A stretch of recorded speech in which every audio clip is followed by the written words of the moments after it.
place in the world, and that the United States of America will have to give way to Israel. We are expecting a new monetary system in the world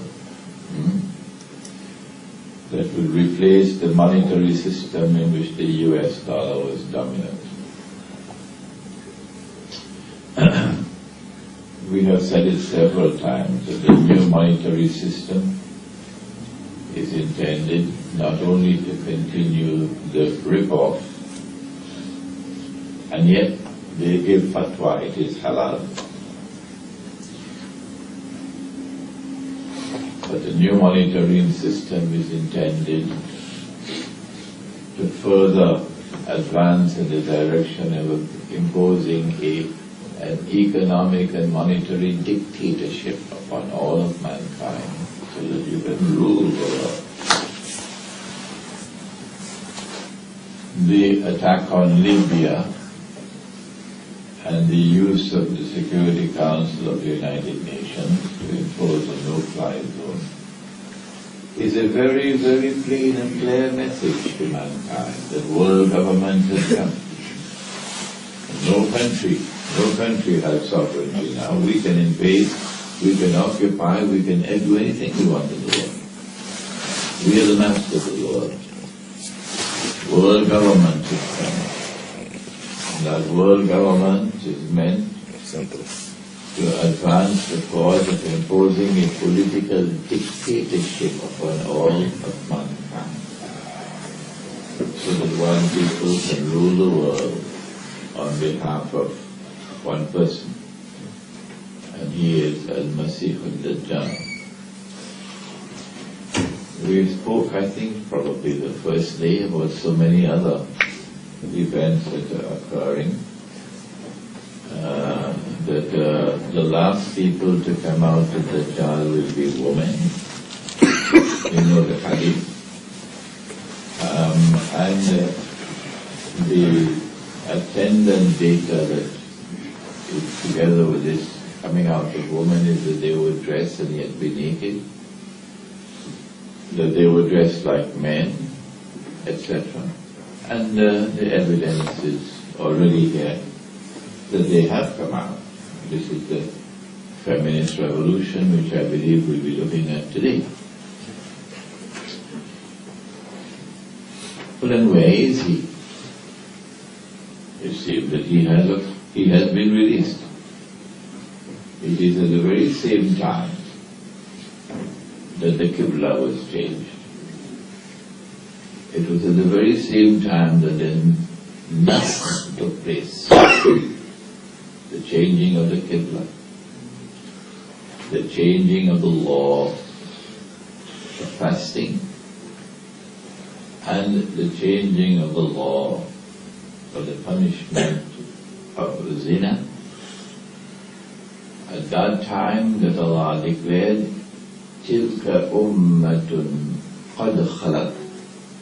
At that time, Nabi Muhammad alayhi salatu wasalam speaks about Dajjal, speaks about Gog and Magog, and he suspects a Jewish boy named Ibn Sayyad, who is in Medina, and who is a physical being. He's alive, he's a human being, and he is in Medina. This is Dajjal. He it is who told us that Dajjal will not be allowed to enter Makkah and Medina. So it's time to put on your thinking caps. There's incontrovertible evidence that he said that Dajjal will not enter Makkah and Medina. And there is incontrovertible evidence that he suspected someone in Medina to be Dajjal. So it's time to put on your thinking caps. He took Umar radiallahu ta'ala anhu with him. And thank Allah he did that. If he had taken Abu Bakr Siddiq radiallahu ta'ala anhu, the story would have been different. He took Umar radiallahu ta'ala anhu to question the boy. And the boy he was a Jewish boy, impertinent in his answers, and Umar radiallahu ta'ala anhu was angry. O Messenger of Allah, give me permission, I'll cut off his head. No, Umar, do not do that, said the Prophet ﷺ. If he is Dajjal, you cannot kill him. The only way you can make that statement is if there is a possibility that he can be Dajjal. If there is no possibility, how do you say if he is Dajjal, you cannot kill him? There is only one way that there can be a possibility that he can be Dajjal, and that is that he's been released. And so we have been given the information about the release of Dajjal in this way, indirectly, for those who have the capacity to think. If he is Dajjal, you cannot kill him. It's elementary logic. And if he is not Dajjal, it would be sinful to kill him.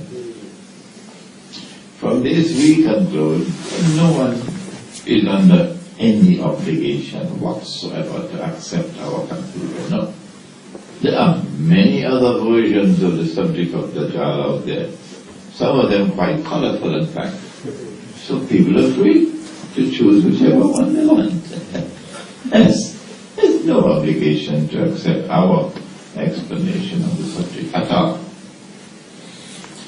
So we have concluded from this that Dajjal was released in the lifetime of the Prophet ﷺ, and we have concluded that we are now located, in fact I consider this to be the most important discovery in my life in the world of knowledge, that we are now located at that moment in the historical process, when a day like a month is coming to an end, and a day like a week is commencing. And so there is not much time left before the return of the Son of Mary. Alayhi salam. I could not have come to this conclusion if I had only studied it in Darul. For me to come to this conclusion, I also had to master the study of politics and economics and history to be able to come to this conclusion.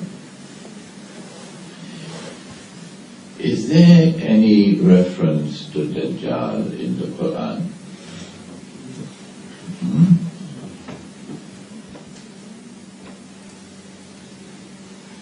No, there is none. Not directly. If you're looking for a standalone verse, there is none. As I said earlier, and we will do it again tomorrow inshallah, is there any statement in the Quran stating plainly that Nabi Essa alayhi salam will return? No, there is none. But that is not sufficient for us to conclude the discussion, go home and eat biryani and go to sleep. That is a disrespectful act to the Quran. The Quran speaks to you in a more sophisticated way than that. Not because you cannot find any direct reference in the Quran to it, does it mean it's not there? Because Allah speaks plainly and He says there are things in the Quran which is mastur, which is covered. When we go to the Quran and we take all the data pertaining to the subject and we go to He who was sent to teach the Quran, then it is as plain as daylight that Nabi Essa alayhi salam will return.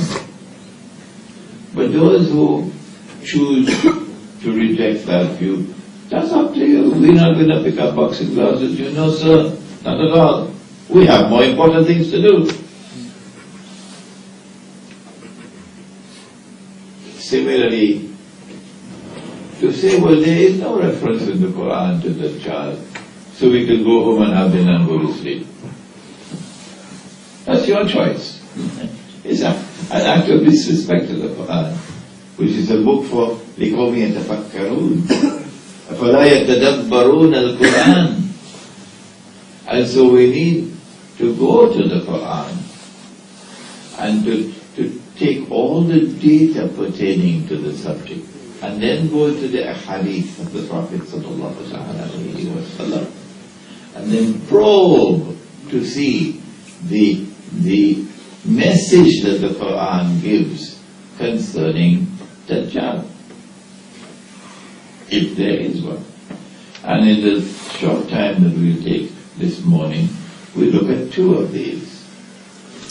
The first, of course, is that Nabi Muhammad ﷺ said nobody can challenge this.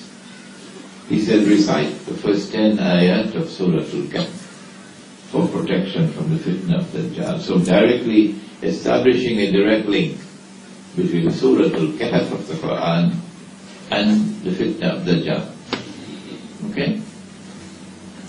Since we have this link now between Surah Al-Kahf and Dajjal, and the link is further enhanced when we go to that hadith of all hadiths pertaining to Dajjal. Every prophet has warned his people about Dajjal. And the Prophet Noah alayhi salam, warned his people about Dajjal. But I am going to say to you something which none ever said before me.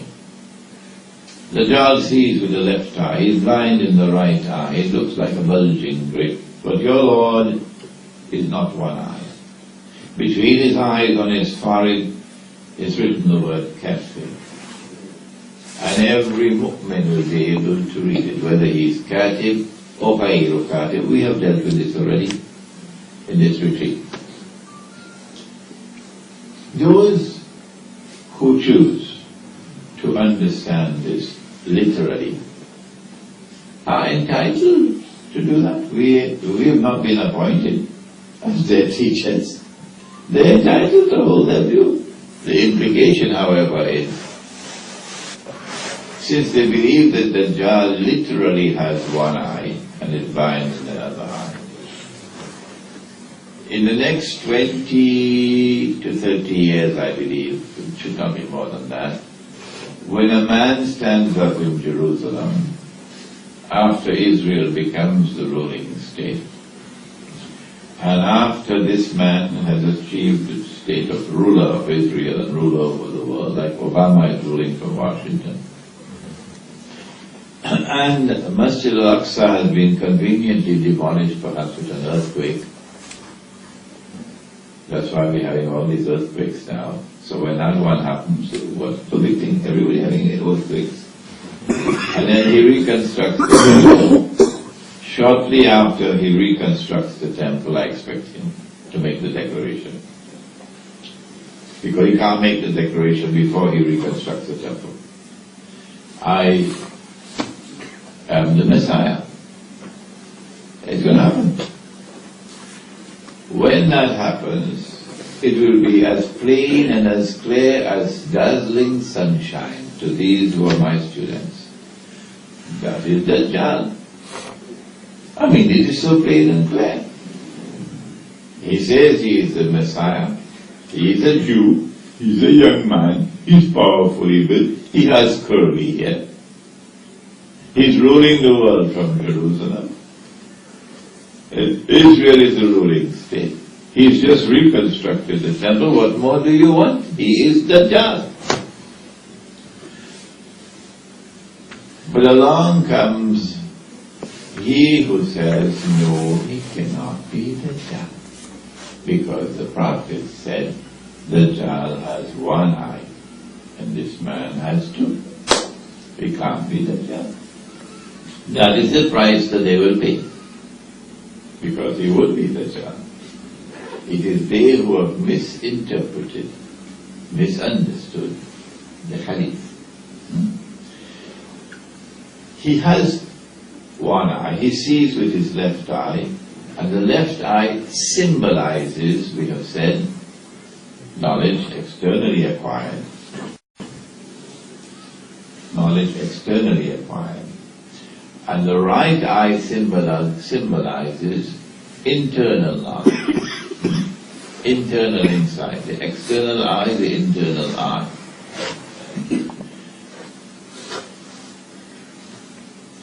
The minute you secularize, you take Allah out of something, you become one-eyed. He closes this door. So when you secularize knowledge, then you become one-eyed in knowledge. And that's what Dajjal has done to the world today. And so when Musa alayhi salam was asked, are you the most learned man in the world? He should have immediately said, praise is due to Allah. Alhamdulillah. For kulli dhi ilmin alim. He is the most learned. He didn't say that. He said, I am indeed the most learned man in the world. That's it. That's it. So now we're given the story of Musa alayhi salam and Khidr alayhi salam in order to explain Dajjal. The most important passage in the whole Quran for introducing you to the study of the modern age and its reality is the passage of the Quran pertaining to the meeting of Musa alayhi salam and Khidr alayhi salam. For us, this is linked to Dajjal. This is the Quran in Surah Al-Kahf explaining to us the challenge of Dajjal. That Musa alayhi salam on 3 occasions is incapable of penetrating the reality of the events, and as a consequence makes judgment which is incorrect. Even if you have graduated from Al-Azhar with a PhD at Takhassus, after 12 years, you will still make mistakes, as he made mistakes, unless in those matters pertaining to Dajjal, your judgment is based not only on that which is externally acquired, but also that which is internally received. And you cannot see with the internal eye unless you have nur. Nur.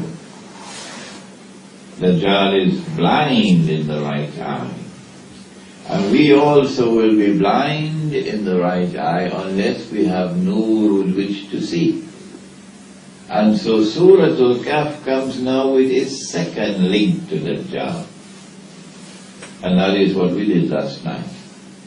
Recite Surah Al-Kahf on the day of Jum'ah, and you will get nur from the samawat to the up.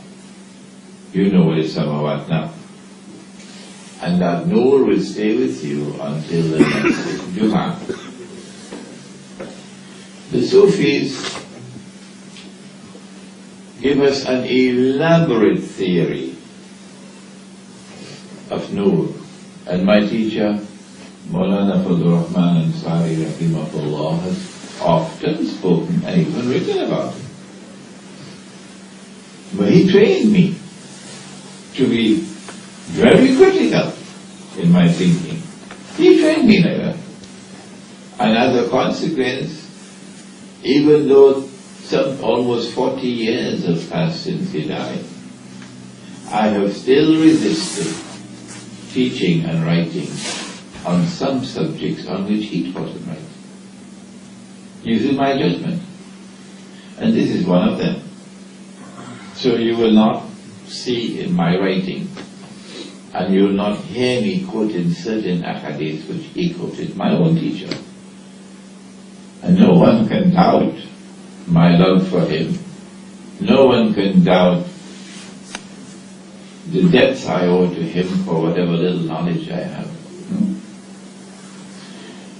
So the Sufi theory of the passage of Nur to the silsila from Allah subhanahu wa ta'ala to Nabi Muhammad alayhi salatu wasalam, and to the shuyukh for a long time, the shajara, until it comes to the sheikh, and then from the sheikh to his murid. This theory of the passage of Nur, I don't speak about. I'm not even going to reject it. I don't need to do that. Why? Because Nabi Muhammad ﷺ has given me another one, a much simpler one, and it's based on the Sunnah. Recite Surah Al-Kahf on the day of Jum'ah, and you get the Nur. You can't be plainer than that.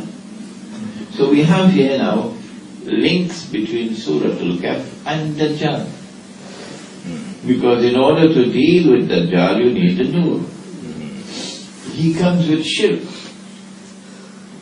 And in the hadith, in the Musnad of Imam Ahmad, his shirk will be more difficult to recognize on a black ant, on a black stone, in the darkness of the night.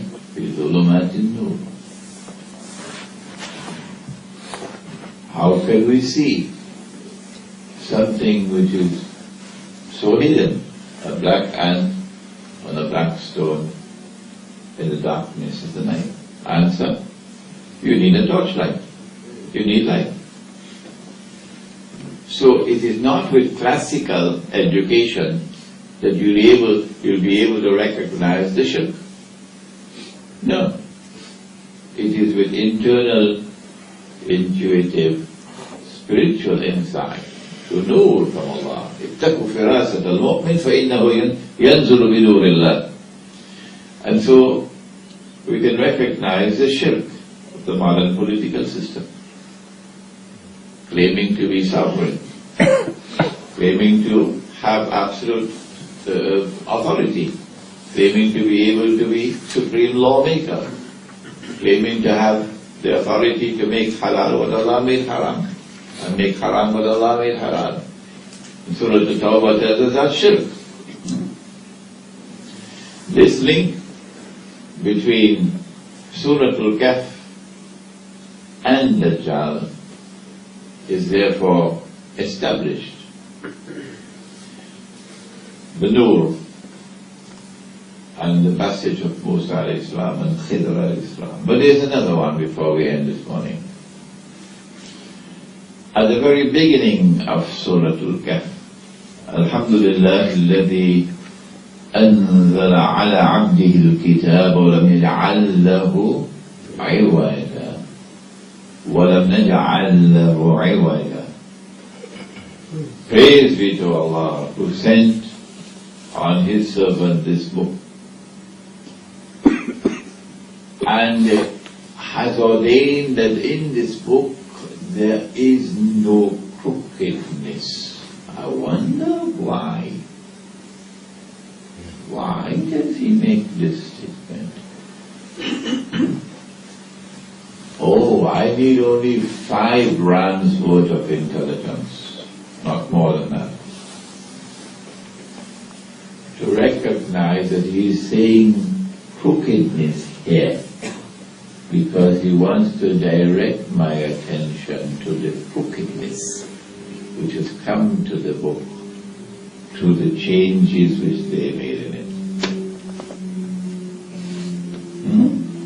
Only 5 cents worth of rand, 5 rands worth of intelligence, that's all you need.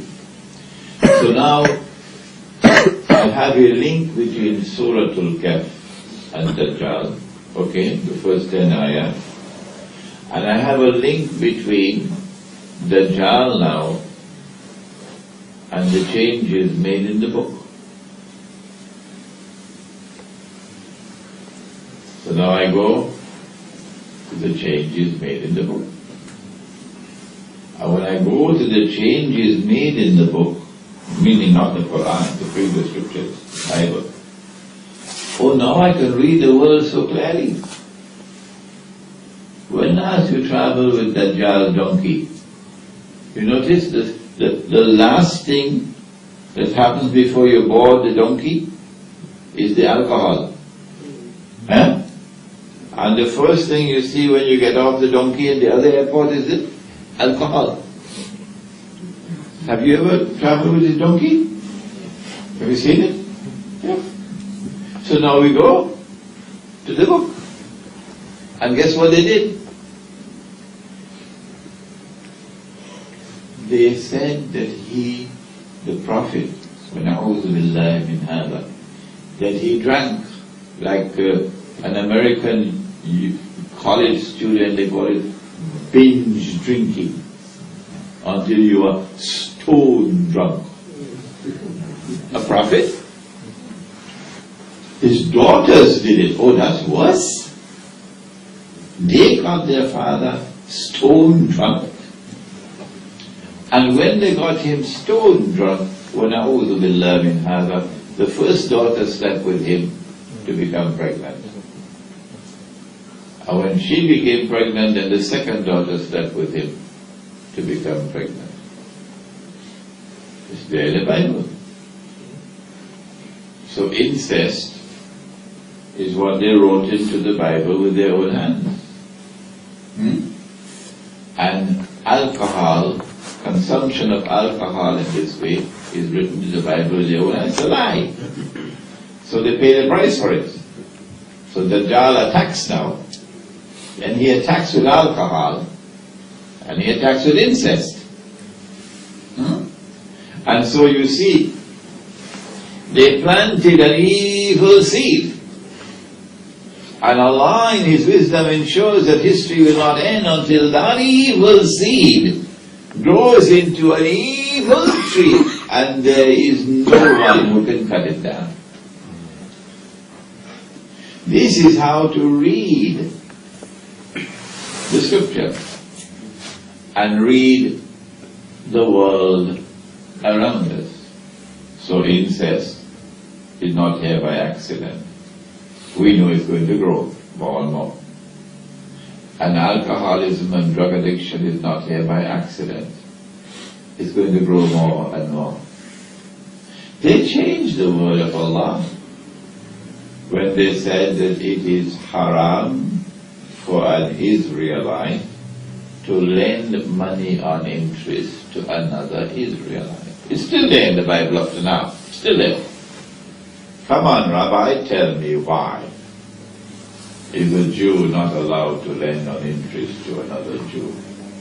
Is it because you shouldn't rip off your own brother? Come on, Rabbi, why are you so quiet? But it is permissible to lend on interest to those who are not Israelites.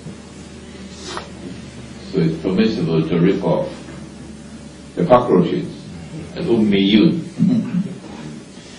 Because they changed the word of Allah. And we quoted from the Quran about that. Where was it in the Quran? Masabo. That they took riba even though they were prohibited from doing so. Surah? I can't hear you. No. No. Where is Hasbullah? No. Okay, anybody? Surah An-Nisa. Correct. وَأَخْذِهِمُ الرِّبَا وَقَدْ نُهُوا عَنْهُ وَأَكْلِهِمْ أَمْوَالَ النَّاسِ بِالْبَاطِلِ إِلَى آخِرِ الْآيَةِ. And so, they changed the word of Allah. And as a consequence, Dajjal now attacks with that evil seed which is planted. And riba now grows into an evil tree and no one can cut it down. No. So the proliferation of riba in the world today is not by accident. It is possible for us to go to the Quran, and the Quran will explain to us why the world is inundated with riba today. Why the world is inundated with alcoholism and drug addiction today. Why incest is raising its ugly head everywhere. it is linked with the subject of Dajjal. This is a very brief addition to what we've already spoken to you about Dajjal. Unfortunately, we will not have the time in this retreat to speak on the subject and to deal with the subject more extensively than this, but I believe you've already been given in the retreat a sufficient foundation on the subject. You can stay in touch with me. I am in the process of writing a book on the subject of Dajjal. I don't know how long it's going to take me to finish it. May Allah help me to finish this book. But if this book is finished, then you'll get as much as I can possibly give to you on the subject. But one last word. I expect you, my students, I expect you to build higher than I have built, and to extend the frontiers of knowledge. Because I worked for a long time, and great teachers had to teach me to be able to put these blocks in place. And there are things that I cannot understand because events have not as yet unfolded sufficiently. Like I'm still not sure about the attack on the top of the spine for cock and macaw, and they'll all fall down paralyzed, and by next morning they'll all be dead. Or that they shoot the arrows in the sky, and they say, we've killed those who are on earth, now let's kill those who are in the Samawat, and Allah will allow the arrows to come back down with blood.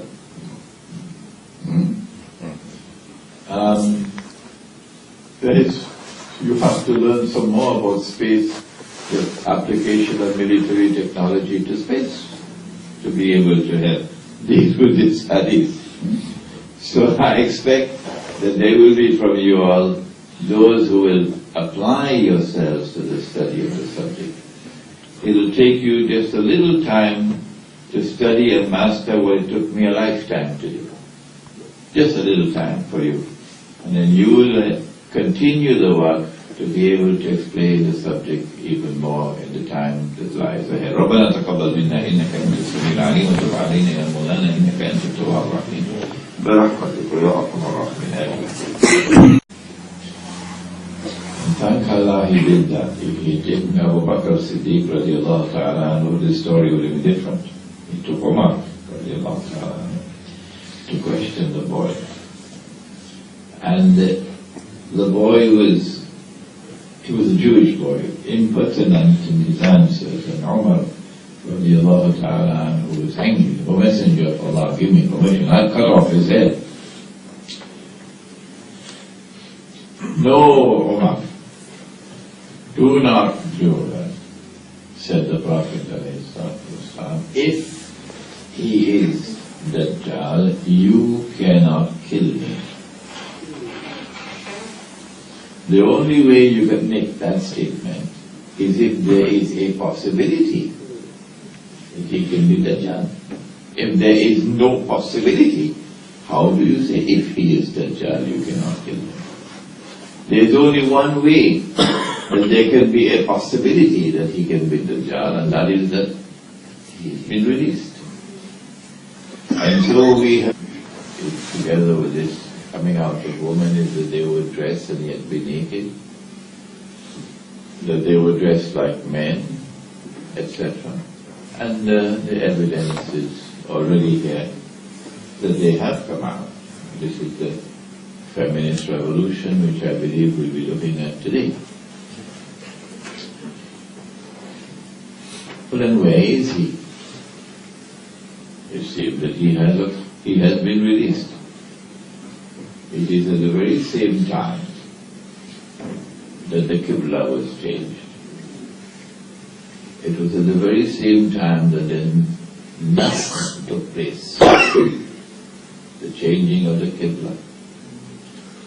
the changing of the law of fasting and the changing of the law of the punishment of zina.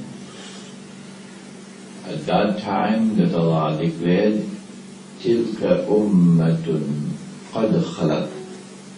At that time, states in the world, and that the United States of America will have to give way to Israel. We are expecting a new monetary system in the world that will replace the monetary system in which the US dollar was dominant. We have said it several times that the new monetary system is intended not only to continue the rip-off, and yet they give fatwa, it is halal. But the new monetary system is intended to further advance in the direction of imposing an economic and monetary dictatorship upon all of mankind, so that you can rule the world. The attack on Libya and the use of the Security Council of the United Nations, Nabi Muhammad alayhi salatu wasalam speaks about Dajjal, speaks about Gog and Magog, and he suspects a Jewish boy named Ibn Sayyad, who is in Medina, and who is a physical being. He's alive, he's a human being, and he is in Medina. This is Dajjal. He it is who told us that Dajjal will not be allowed to enter Makkah and Medina. So it's time to put on your thinking caps. There's incontrovertible evidence that he said that Dajjal will not enter Makkah and Medina. And there's incontrovertible evidence that he suspected someone in Medina to be Dajjal. So it's time to put on your thinking caps.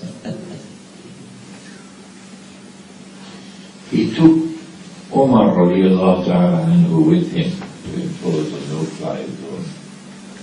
It's a very, very plain and clear message to mankind that world government has come. No country has sovereignty now. We can invade, we can occupy, we can do anything we want in the world. We are the masters of the world. World government is coming.